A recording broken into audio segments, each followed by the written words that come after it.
3 table స్పూన్ల oil వీటెక్కగానే 3 కట్టల గోంగూర, అలాగే 2 కట్టల తోటకూర,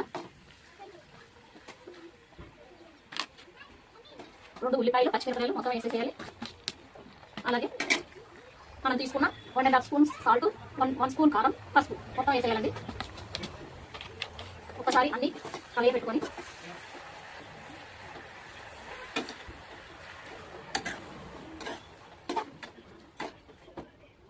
ఒక 10 మినిట్స్ తర్వాత మళ్ళీ ఒకసారి అంతా కలిపేయాలి.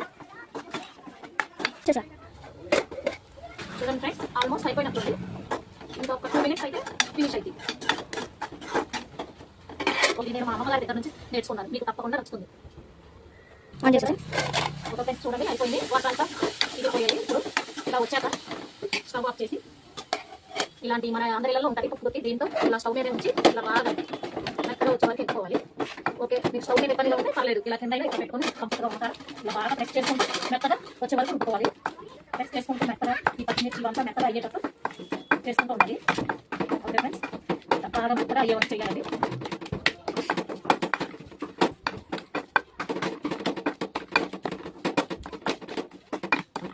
ఓకేనండి, మెత్తగా అయ్యింది. ఇప్పుడు దీన్ని ఇలా పక్కన పెట్టేసి ఒక గిన్నెలో తీసుకోవాలి. ఒక గిన్నెలో తీసుకొని ఒక గిన్నెలో తీసుకోవాలి, పక్కన పెట్టేసి ఇప్పుడు దీనికి మనం పోపు వేసుకోవాలి. స్టవ్ వెలిగించుకోవాలి. స్టవ్ వెలిగించుకోవాలి ఫ్రెండ్స్. కొంచెం హీట్ అయ్యాక 3 టేబుల్ స్పూన్ ఆయిల్ హీట్ ఎక్కగానే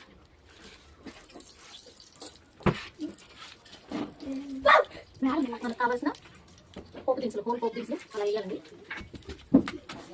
అలా కొంచెం ఫ్రై అవ్వచ్చు.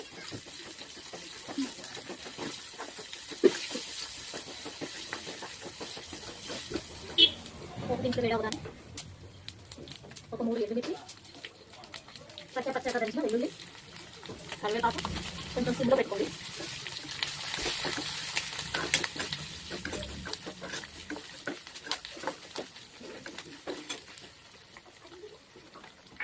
అలాగే కొంచెం ఇంగువ.